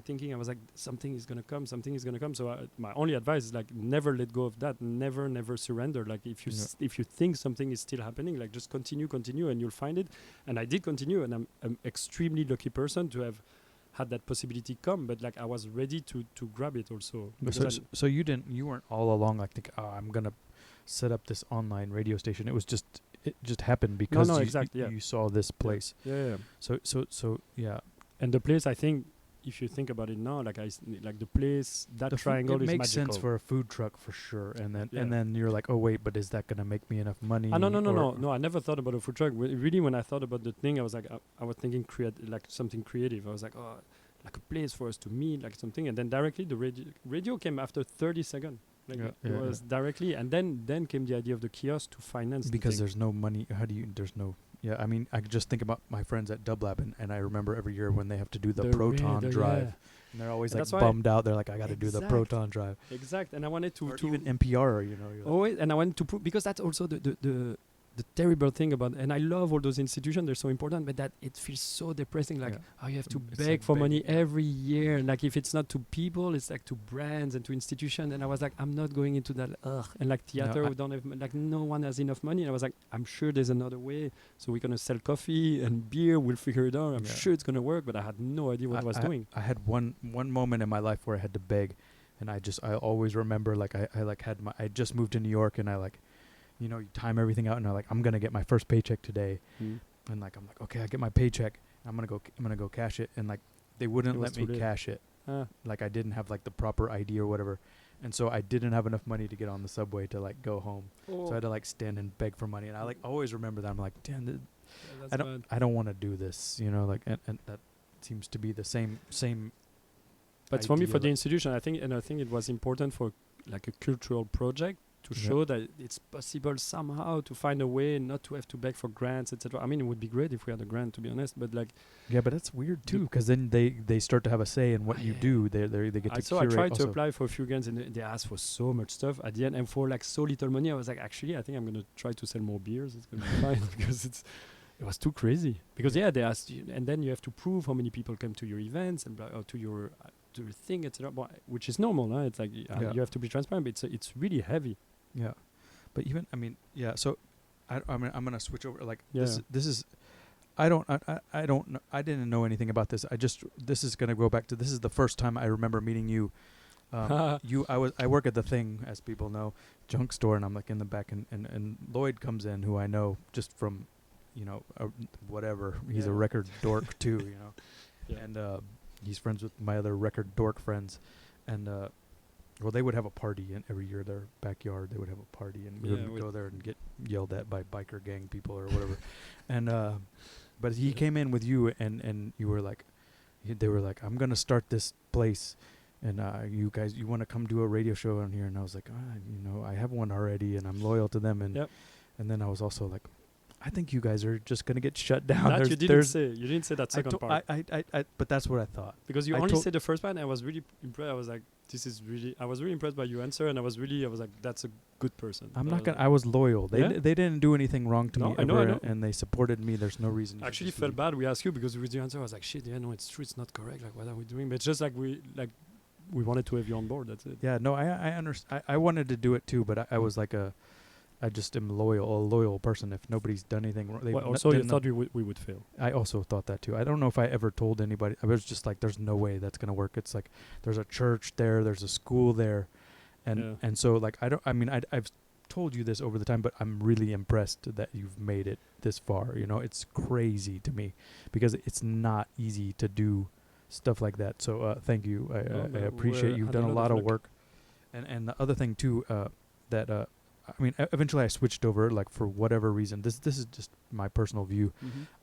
As that, you said something one time to me that, and I was like, "Why do you do this?" And you said that I want to create good content, and I was like, "That's good." You know, like, you know, of more money, like you said, like, how are we gonna pay for this?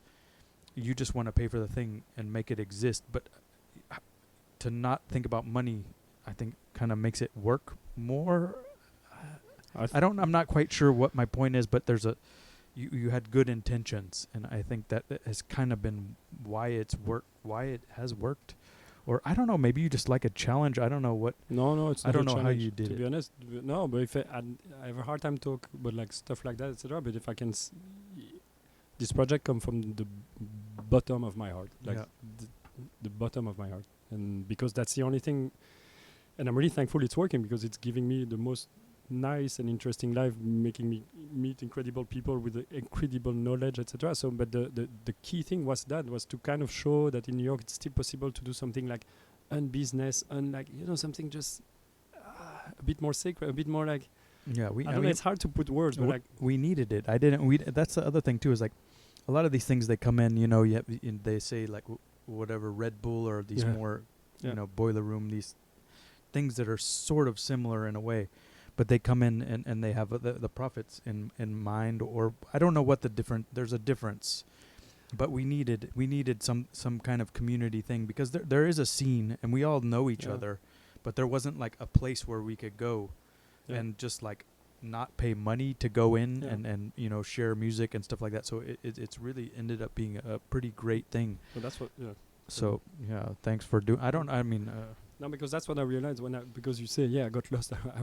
I went out a lot with Jim, but we went, like, we discovered a lot of incredible thing, and the energy in New York, like the energy in every different scene was really, really impressive compared to Brussels, like really more proud, really more productive, really more active. And I was like, this is insane that with that kind of energy, there's no platform equivalent to kind of showcase what's happening during the day for other people. I was like, this is impossible. This is crazy. So I was like, actually, I think I'm okay at organizing stuff. I think I'm okay with technical stuff. I think I want to give all my energy to give a proper platform for those people. And that's the only thing we're doing. And so when you first started out, you know, you had to go through all these hoops. You know, you had like you said 12 months of hell, paperwork and going to every office in Brooklyn, I guess. But this was another thing. Like we've spent some time together lately because we've been trying to do this podcast. Yeah. And I always ask you weird questions, but you said one time that you enjoyed doing all this stuff and you learned more about Brooklyn than you think that most people know about Brooklyn. And I thought that was a pretty cool perspective, like by going to all these like bureaucratic institutions. I'm super, because back then it was hell. Asked my girlfriend back then. It was really a tough moment. Like it was a really dark 12 months, because every day I didn't know if it would work or anything, but I learned so much about the New York administration as a whole, because it was Brooklyn and the main administration downtown. So you called this number. I called this number. And you're like, I'm gonna do a radio station. I called this number. They never reply ever. So I left 5 messages. Yo, I'm Francois with my shitty French accent. They were like, this is not serious. They never took me seriously. But I met the guy, and I was like, this is my idea. And like you, he told me a year later. He was like, I never thought it would work. I was just gonna keep your deposit. No, I think he was touched. He was like, oh my God, that guy is crazy. But I think that's what happened in all the administration. I would go and I was like, okay, so I'm going to do a radio station in a container. There's no water. There's no sewage. There's going to be a coffee shop, etc. I need the permits. How do I do? And they were like, yeah, right. We're busy. Like, get out. No, just no. And I was like, no, you don't understand. I'm going back tomorrow, so we'll have to figure it out. So it was like that for every department. But I mean, the thing it's cool that you realize is that once you go and you meet their people too, you know, and then once they see you and they know you're serious, then it becomes something. It becomes really fun. No, I love it. And then you call them by their name, and then at the end you earn respect by going more and more, and then they're like, no, and you're like, okay, and then you come back with your homework, like, I did that, and they're like, again, no, but it's better. And then you come back, and actually, to be honest, it builds something, and you have to go through that. You have to go through. I didn't know. I learned about Expediter. I didn't know it exists. So you hire someone to help you do the paperwork, blah blah blah. I had to hire lawyers in Belgium. You never use a lawyer in your life. You know, here are like 3 lawyers taking care of this thing. It's crazy. It's good, but it was super interesting, and now I do understand the administration way better, and it's tough. And that's why now when anyone does a little thing in New York, I have a huge amount of respect. Yeah, Anything. I mean, I had John Barclay on Yeah, before, yeah, and yeah. you haven't seen it yet, but we talked about how he along with some other people managed to get the law repealed, Yeah. The cabaret law, and he said that I don't know. He said one of the things that happened was that they got media attention, but that didn't seem like a route that you took at all. You this was all. Were you doing any press kind of stuff before? But no, because you have to understand, you have to put back in context. I'm Nothing. I'm nothing. I'm a Belgian guy. I'm like with my accent, people think I'm arrogant. Like I'm like, who is that guy? So and me also deep in myself, I know it's a good idea, but is it gonna work? Are people gonna follow? I was really stressed. I was like, I have no idea if it's gonna be a success back then. You know, I have no idea. And there were a lot of other radio. I was looking and checking online. Other radio were planning to open in New York, like NTS. It's really. I was super stressed. I was like, I have no idea. At that time, you had. I mean, East Village Radio was not on the good moment, and but Newtown Radio was there, but they never really. I know, and they kind of stayed the same always. And and when there was an article saying that some radio was about to open in Williamsburg. There's the one in Roberta's. There's one there too. But they're fine. They're talking about food. Yeah, and then so there wasn't really Radio Free Brooklyn. There's a lot. There's like the NYU radio station, and then there's the WFMU in New Jersey.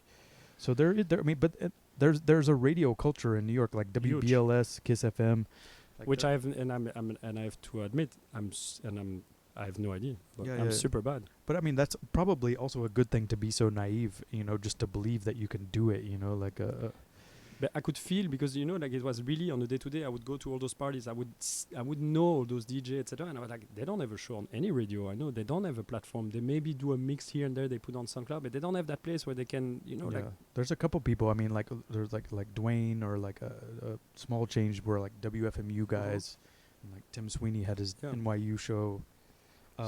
But there's still a.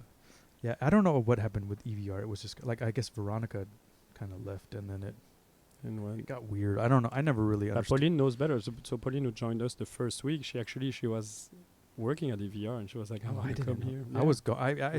Yeah. I was there for a long time, and then I switched to Newtown Radio. Yeah. But I never really. I always thought of it as a tax write-off for the restaurant. You think? I have no idea. But I could just be making stuff up. I say that sometimes. Maybe you should invite him to check the things. No, I'm good. Okay. I had Veronica on. You were there. I was there. It was super interesting. She knows. She was there. But she's very. She knows how to say things properly, and not like us. You know? Not like us, exactly. So we should stop and switch to another. No. We got. So you made it through this 12 months, and Lloyd was there. You called Lloyd. You're like, Lloyd, I'm gonna do this. So Pauline and Chris Cherry joined in. So it was a Sunday. Everything went back in place really quickly. All of a sudden, like the container was ready. The permit were approved, not for the kiosk, but for like the container. Like it has to be approved by the Department of Building 1 year. So everything was in order, and I was like, okay. And during that moment, I was like coding the website and trying things with webcam. I had no idea. I was trying all those stuff on the side, and I was like, I think we're ready. I think we should do a tryout one Sunday. And so that Sunday, with Chris and Lloyd, etc., we invited some people to come and DJ, and for like 6 different shows. And it was early February in 2016 or 17, I don't remember. 3 years and 3 years ago, 3 years and a half ago. Okay. And since then, like we started to stream, and the excitement around it was so big, because I think we touched something. Like people were like, boom, obviously we needed that. And we got hit up from all the sides, and from them we never stopped to stream. And from then we had to put a limit. We're like, okay, so many shows, so many people we want on board, etc. A lot of people I wanted on board since the beginning came on board, except you. And you didn't know who I was. Lloyd probably was like, this guy does a show. No, I asked. I asked Lloyd to ask you, because I didn't know you. personally. But anyway, and so it went in. At the beginning was so overwhelming, and we didn't have the coffee shop. I didn't know if it was going to work, etc., etc. So we didn't have we had no one, and so we started to stream from like 10 a.m. to 10 p.m. and then from 8 a.m. to midnight, and that's why I put the limit. I was like 10 a.m. to midnight. That's all because I was there all the time. And then a few months later, we managed to get the permit for the coffee, and then that started to pick up, and the weather was better. So, and I think the first season we realized actually, it works. It works. We're gonna survive. Yeah. And it was a tough first year because it was so much, but it worked. And so, just to explain it better now that so you're open from 8 a.m. to 10 p.m. There's everyone has to midnight, and everyone has a 2-hour show pretty much. Yeah. And there's some regulars, and then you have guests coming in. Whoever comes in and plays is emailing Pauline or you and asking for a show, or their managers. So basically, it's like so we do weekly schedule, and it was like 80% of the schedule is regular show, like you, and some people have a weekly or bi-monthly or monthly, 2 hours in general, and then we keep a part of the week open so that we can invite people who are passing by New York, where the DJ or artist or like whatever we think is interesting, and that's how we try to keep things interesting. And so at first you just started with the radio thing, and then you're like, maybe I need more money. So you started having some parties and stuff. It's not for the money. We did it because it's for fun. Ah, okay. Still trying to get out there and have a good time. But everything happens quite. That's also something I try to explain. Like, we don't do stuff to do stuff. Like, there's enough noise. That's what I was trying to tell you last. And there's too much noise. So if we do something, it's because it happened naturally and we feel it's okay and we should do it. And so, for example, why did we start to do concert in the church? It's because we started to meet those two Franciscan brothers back next to us. We have a Roman Catholic church, and there's two priests, Franciscan. They look nice, so we started to talk to them, and they're super fun and super open-minded. And then we learned that their pipe organ was completely destroyed, and they were trying to find a way to raise money to renovate it. It was really expensive, so first I went with them to Kickstarter to see if we could do a thing with Kickstarter, but it was a bit too complicated. So at the end I was like, I have an idea. So I was like, why don't you let us do any concert we want in that church for as long as we need, and we give you 100% of the proceeds. And for us, we're just opening, we're not famous, we're nothing, and so we're like, actually, we have a free concert venue, where we can do anything we want. And so we threw like almost one concert a week for the first 8 months, and we helped them a lot, like to raise half of the money necessary to renovate that pipe organ. And now that pipe organ is brand new, it's like has MIDI connection, etc. And it's really fun. So that's how it happened. It has a MIDI connection. Yeah, it has. So you can go and you can you can drone with it. It's crazy. You should play with it. I don't know how to use MIDI. Okay. Jeez, I didn't know. I never went in there. I don't know. I don't know why I never. You never came to one? No. I never. I went to one time, and I looked in the door for a little while, and then I didn't want to pay $10 or something. I'm pretty cheap. As a resident DJ, I don't think. No, this was before I was a resident. I think it was one. I don't remember which one it was. I don't know. I don't go out much. I have no excuse really. You have no excuse. That's for sure. But so you started these party series, and then you also started to do the mobile, like you would go to different cities broadcast from other places. Yeah. And this is just natural, like somebody asked you. No, we asked. That was. It came naturally. The first remote thing we did is Mexican Summer. That small label that's from next door. 2 streets over. Yeah. So they have a show on the radio, a monthly show. We get along well with them. I love a couple of their artists, and we discovered that they do that incredible weird festival in Marfa every year with the Marfa Ballroom, and we see the lineup the first day, and we're like, wow, that seems fun, and I've never been to Marfa, so we're like, hey guys, you don't want to do a radio? We can come with our cameras. Why don't we do the first year? You don't have to pay us anything. We just pay us the flights and find us a motel there, and we'll do it. And so they were like, hey, we'll take a chance. Let's try. And we went 3 years ago. They trusted us, and we had the time of our life, and now we go every year, and it's super fun. We get along with them super well. It's like it happens super naturally, and so that's the main thing. And then since then we got along well with the people at Mook Fest and Basilica Soundscape in Hudson. We do like small weird stuff, and we love it because it happens naturally. Then some people, some bigger stuff ask, and then we're like, ugh, it doesn't feel right. And I'm like, I'm really cautious about everything. So I think even my colleagues sometimes are like, come on, dude, let's do this. And I'm like, I don't know. Well, I don't know. I don't know the answer to that. Yeah, no. So we do with the feeling, and to be honest, each time we listen to our feeling, it goes well. And so that's why, for example, the thing in Times Square that sound weird. Yeah. When you hear the pitch, it sounds Yeah. super stupid and weird. I felt the same back then. And then I went to see the venue. So we got invited by Times Square Arts to do something in Times Square. They had an empty room for a while. And so but so at the beginning we're like trying to find a solution, and we couldn't find anything smart to do. And then they came to us, and they had the opportunity to give us an empty money exchange bureau for a month, the month of December, the most busy in Times Square. Yeah. And when I saw the space, it was perfect for a DJ booth, and we just thought it was silly and funny and out of the box, and we said yes. And to be honest, I had fun. I hope you had a little bit of fun. Yeah, it was. I had one. Yeah, but it was fun. It was a weird one. Yeah. No, I went a couple times. I had another. Yeah. Juan McLean came after me one time, and he came early, and got freaky. Well, yeah. I'm sure.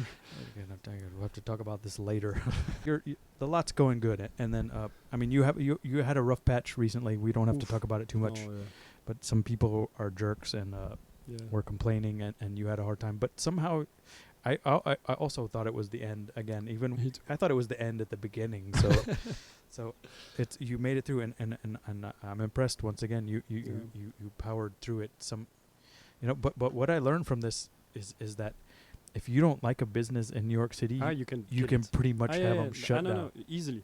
It's crazy. Pro tip: you just call 311, and if you hate your neighbor's bar, you just call 311 every day for a year. It gets shut down. You say crazy thing. We have an anonymous person calling the city and saying that our barista have measles and that they pee inside the container, that our toilet are leaking feces on the sidewalk and stuff like that. And so they have measles. Yeah, measles. And that complaint was logged when the business was not even open. So, but the city has to log them in, has to be logged. So we have a huge dossier, quite huge, and there's to send people once in a while to check that we're not crazy people with measles people peeing everywhere, And it's hell on earth. And that person is trying to kill it. He's starting again. So it's really funny. And just as a side note, you've described him to me several times, and I'm a Greenpoint local for however long. So I've been. I thought I had an idea of who it was, and I've been taking pictures and sending them to you. We'll get there, but even if when we're gonna figure it out. Yeah, we never know if because I was trying to get. I was getting. You don't even know. This has been like a project for me. Like you thought it was somebody else from this blog or a shitty blog. And that I knew for sure it was not her. It wasn't her. I did a little, I knew for sure. I've been snooping around, and then I thought it was this other guy you described, and then I thought it was this other guy, and you said no to both of them. So I still want to find out if you can find out who it is. Then I'll send you a picture next time I see him. But I'm gonna do the research because I know a lot of people that go to that church too. Yeah. I don't think he goes to that church though, does he? He does sometimes, not often anymore. Because one of the guys that comes into the thing and buys the country music records, his name's Larry. I pick out whenever I see a country record, I pick it out. That's not the one. And no, he's a great guy, but he goes to that church. Yeah. So I think that maybe I've seen him go in there. Oh. But I don't know what I haven't got the courage to ask him about his religious preferences yet. Yeah. I still kind of just talk about country music. So I want to, once I find out who he is, I'm gonna ask that guy because we're pretty friendly. He comes in and he's nice, He's like a Greenpoint. He's like a retired. I don't know what he does, but he buys country records, and I'm from Texas, so I can talk to him a little bit about it. Yeah, and I know who these people are, so I can find out who this guy is, or at least just get. Even if we don't know, it just feels it's really just cool weird to find more out about this person. Because it's so frustrating. Like, why would somebody do that? It drives me. If I start to think about it, it drives me nuts. So it drives me nuts. I almost want to write a huge, a huge poster on the road, like, do you want to talk? Let's sit down, like, please. I want to buy you some dinner. Yeah, it's really really frustrating, but because he's continuing, but it's fine. But you seem to have made it through. So for now, yeah. I mean, with like fines and everything, but we're good. So I don't know. So you run this place and it's going pretty well, and I appreciate it. And thank you. And any other like weird plans for it? I don't know. I mean, we don't know what we're doing. You've helped me do this talk video thing quite a bit, and we don't even know how it's gonna be related to the lot yet. But we're gonna try to do something. Do you have any other plans for other types of content, or have you talked to anybody else about doing any other like weird, or rather than just showing up and doing like a play records kind of thing?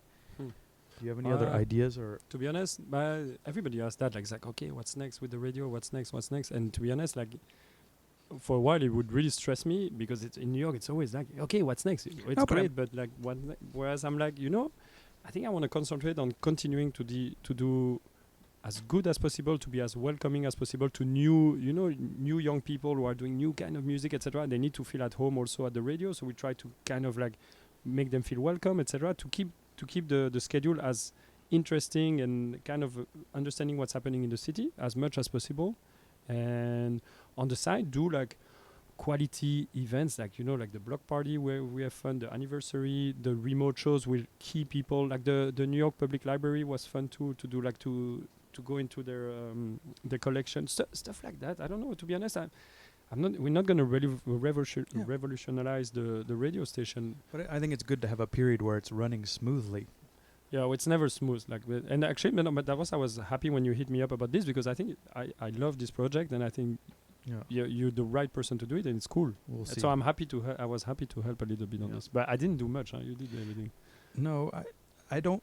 Well, I mean, what happened was that I had this idea for a while, and then I realized that putting a video stream on YouTube or doing it live or whatever is more difficult than I thought it was. I didn't realize there were so many software and cameras, and then I started researching it, and I was like, oh, I don't know what I'm doing. And then I was like, oh wait, they got this stuff at the lot.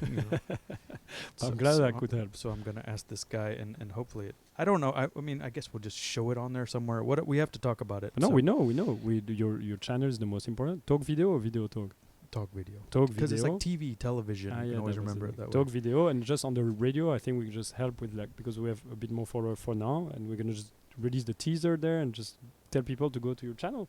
So you build your own channel. But you don't want to put it on the stream.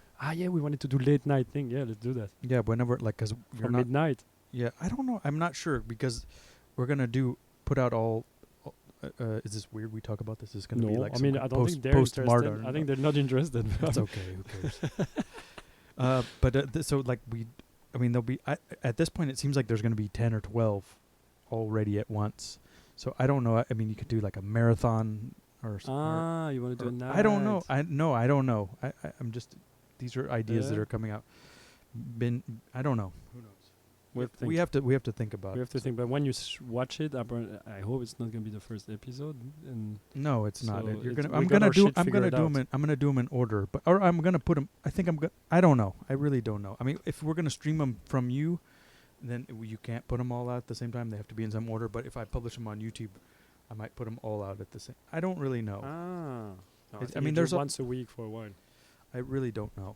We'll figure out by episode, I don't know, like 10. I hope we figured out. But I think this was another thing that I learned from you, or not really that I learned from you, but it was like confirmed, is that we discussed this and we came to the same problem, like where there's too many options, and you said this one thing. Well, let's just make it.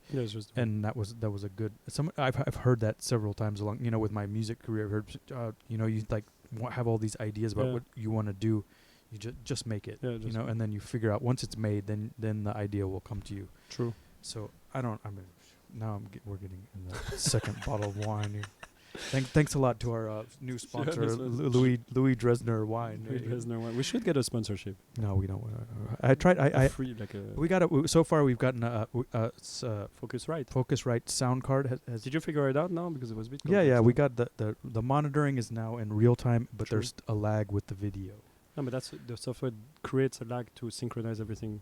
So we're good with the Focusrite. Thanks to Focusrite, they gave me a free sound card, and then we got these Mevo cameras. True story. It's like the Mevo. We started Livestream is a company from Brooklyn, and they gave us those Mevo at 6 months when we opened, and so those have been working Like they've been on for like 2 years non-stop, and they work great still. And they were, yeah. I mean that's the thing you think is like, podcasting is, it's pretty, or are we podcasting? I don't. Video It's with streaming video casting. on the internet is pretty new. Yeah. Like, as it really is. It's not that old. Like It was before. like 2 years, like all those video podcasts are like 2-3 years. I don't know. I don't know. You No, follow. I mean, because it didn't work right before. You would have like a hard time, and the stream would drop out, Yeah. and it would just be crappy.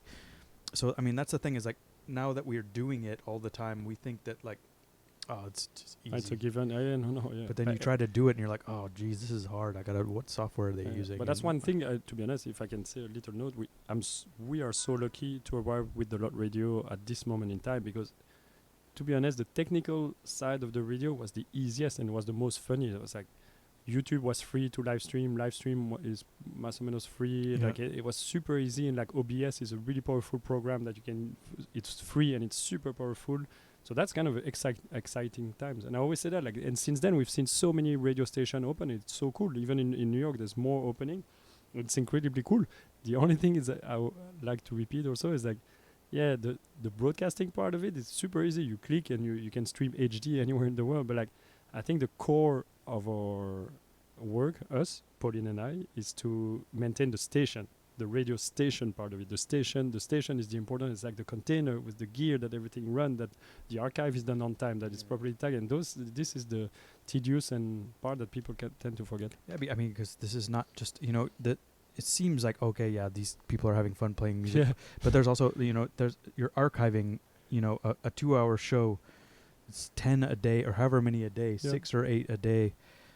That's a lot of files. So you're hosting them on these websites, and And I have a specific workflow with like some automation on Mac OS X, because we are archiving both on SoundCloud and Mixcloud, a few on YouTube. But then how do you do with all those files? We don't have hard drive because it's Yeah. terabyte of video. Every terabyte, day. yeah, terabyte. So we upload them on some cloud, weird stuff, and actually, yeah.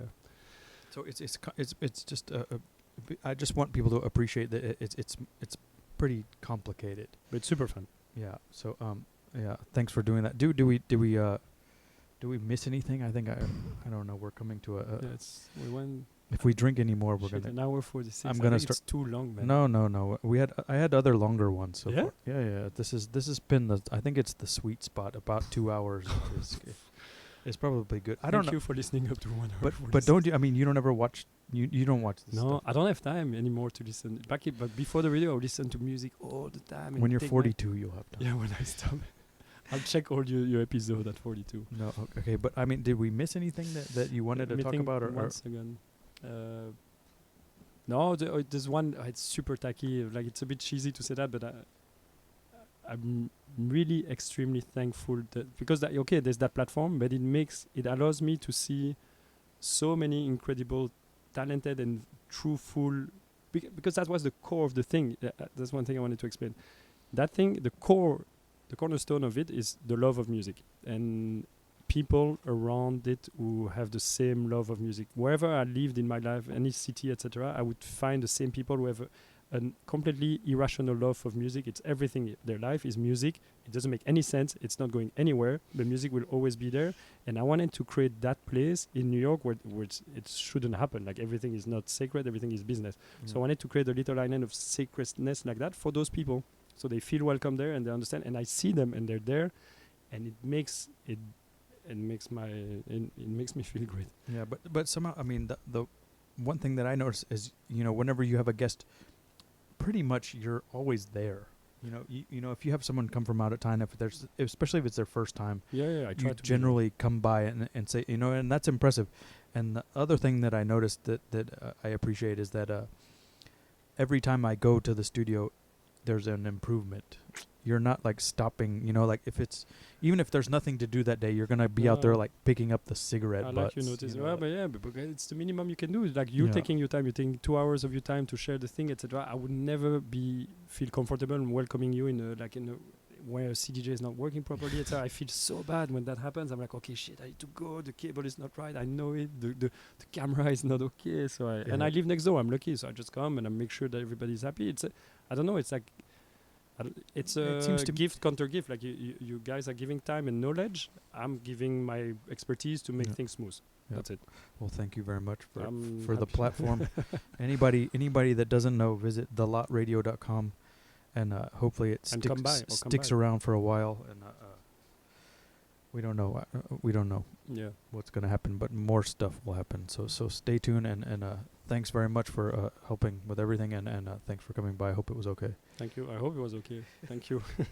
There might be a few boring parts, but it's okay. Intro was long, man. Sorry, guys. Just skim through. Like skim through. 1 hour. We'll have like highlights.